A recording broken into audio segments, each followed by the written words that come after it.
she was killed on the streets of her constituency, doing her duty as a local Member of Parliament, helping people.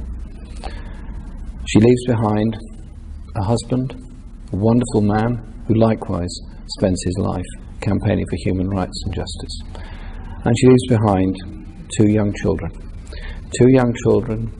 who will never grow up to see their mum again.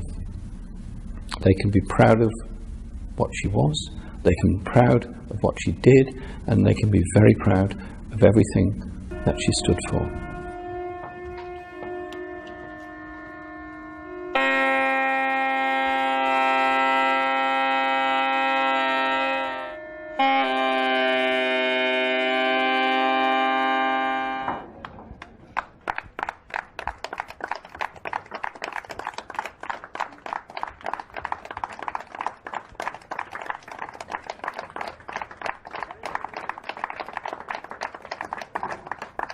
At the scene, police took a man into custody.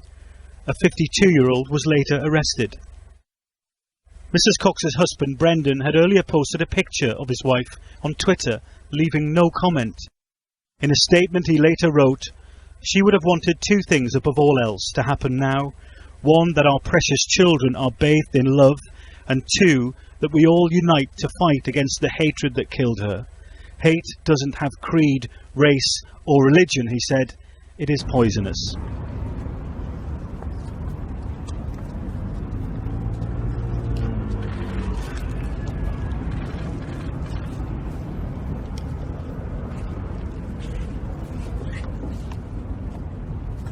This is a vigil for Jo Cox, who was murdered today in her constituency, doing her job as an MP, representing the area she loved.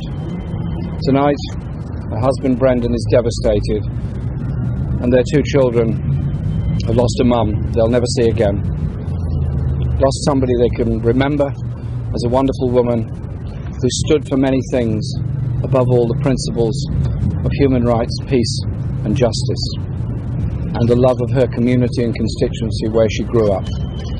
She was an exemplary MP, a real servant of democracy in every way one could want or imagine. What's happened is beyond appalling. We're here tonight in silent memory of her loss, and we express obviously condolences to her family. And the statement that was put out this evening by her husband Brendan, saying that we had to conquer hatred with love, with solidarity and with support, is one of the most moving statements I've ever heard from somebody so recently bereaved.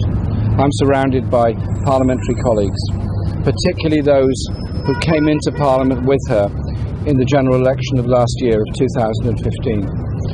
Because there's a special bond of newly elected MPs, the class of 2015, and they're grieving deeply this evening for the loss of one they admired, one they loved, and one who had everything to live for, everything to give to all of us in our society, our democracy and our community. So we mourn, and we're suspending all of our campaigning activities until the weekend as a mark of respect for her, and a mark of her humanity and her determination to bring about the better world. That's what brought her into politics. That's what brought all of us into politics. That's why we'll carry on, remembering her, remembering all she gave, and being desperately sad tonight of the loss of such a lovely woman who had absolutely everything to live for. This is a shocking occasion, and I hope everyone realises hatred will never solve problems. Only people coming together solves problems. Jo believed that, Brendan believed that, we believe that. I think I'm just grateful to everyone for coming here tonight, and all the wonderful messages that have been sent to the Labour Party and to her family and to her constituents and all the people there that have come in the past few hours as this shocking news has unfolded. Thank you very much for coming this evening.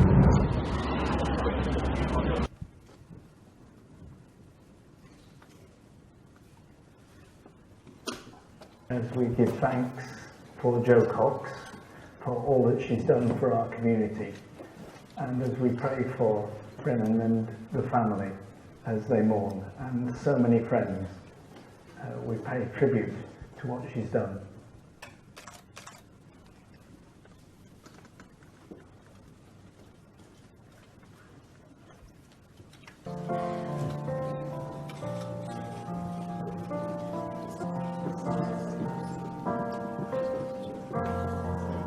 yet the numbers that came here and the diversity of the people in here demonstrates the work that Jo's done for the community and how highly she's regarded here.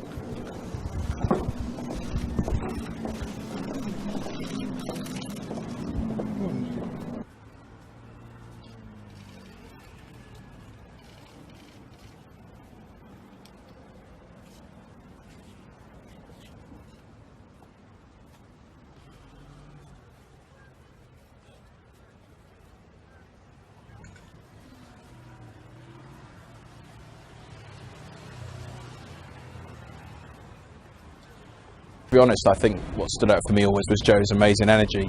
She always had a smile on her face. She always had a new idea. She was, you'd call her the Energizer Bunny. She was out there wanting to fight, wanting to do things, wanting to make things happen. She wouldn't take no for an answer, and that was what I think defined her. She was out there working hard every day. She was our mate. And she was tireless in the things that she cared about, but she was also such good fun to be around. I think for all of us, look, she was an amazing MP, but we've lost a really good friend today, and I can't believe she's gone. I can't imagine what Brendan and the family are going through right now. I can't imagine. I you guys walking back in there and her not being on the benches with a cheeky wink. Yeah, it doesn't seem real. She's gone. It doesn't seem real. How could somebody who was so full of demanding energy, so full of life, who frankly set an example for us all, how can that person be gone? It would be so common to see Jo arriving just in nick of time for a vote because she'd been cycling like a maniac from Tower Hill in her cycling gear, because she would always be there for her kids, always there to tuck them in, always there to make sure they got the evening meal. They were there to greet us the other night, and I cannot imagine what the family are going through, and it's such a massive loss. And it's what she would have done next. She'd only been here a year and already she'd achieved so much, especially for refugees and raising causes around Syria. It's that knowledge and insight and steel and absolute conviction politician, as well as being a fully paid up member of the human race, I think representing the very best of what politics should be about and just what humanity is about. It's not just us who's lost someone, it's those who are most vulnerable in the world, who've lost their most formidable champion. That's what we've lost. It's a moment where we need to realise what we've lost. We've won one of the gutsiest, most principled, intelligent, brilliant women I've ever had the honour in my life to know, and all we care about tonight is how on earth we carry on without Jo by our side, because she kept us all going. And Jo was brave. She endured that. A lot of us get a lot of difficult times on social media and that, but she stood up because she knew she was doing what she believed in, and I think that was true testament to her. That's the difference she was prepared to make. Exactly. We talked about it on Tuesday night. As Brendan, her husband, said in his statement, she is someone who have absolutely no regrets about anything she's done in her life. She knew what she stood for. She woke up every day thinking, how can I change the world, and got absolutely stuck into it. And that is the example we all have to follow, and it's that spirit that we now need to just take the baton and absolutely run with. Absolutely amazing. There are people safe in the world because of Jo, and that's what she stood for, and she lived that every day, and we just have to keep fighting for what she believed in.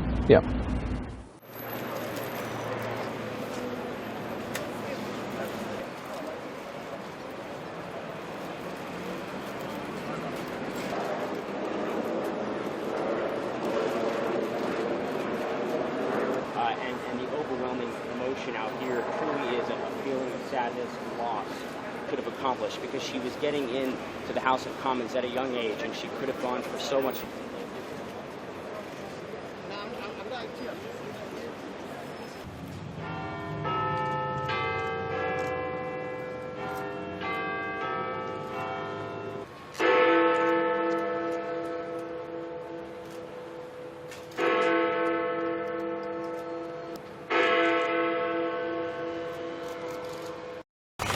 Okay, I'm going to speak formally, but I do want to just start by saying thank you. This is unbelievable, and we all appreciate this massively, as does Brendan, who isn't here today. He's looking after the children. It's amazing. Proper Yorkshire people. Absolutely beautiful. So, it's not going to be easy. There are some things in life you should never have to do. Last night I had to go and identify my sister's body. Yes, this was Jo Cox MP, and she was many things to many people in her too short life. But she was my sister, my only sibling, my parents' firstborn child, a wife and a mum. This is a very surreal situation. My parents and my partner and I are quite private people, and Jo, in true character, had fully respected our wish to remain out of the public eye. But I could not continue to watch the